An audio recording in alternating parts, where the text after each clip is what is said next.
What's up, guys? As you can see on the title, we did finally get that intake in, so I'm going to be giving you guys today a review about it, what I think about it, and if I thought it was worth it.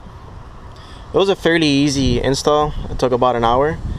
Really nothing crazy about it. I guess maybe the most complicated thing would be having to build this box, but for the most part, I mean, everything was kind of self-explanatory. The instructions were pretty clear, and yeah, it was a pretty easy install.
Okay, so overall I don't feel much of a difference. The throttle response is better, but besides that I really don't feel much of a difference. I can definitely hear it. I don't know if you guys can hear it, but it does sound nice, so at least there's that.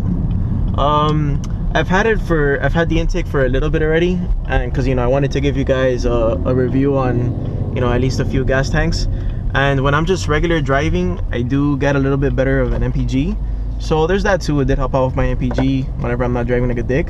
But throttle response is better, it sounds better, to me. And I think that the engine bay just looks so mean with it. I think just those things overall make it worth it, in my opinion.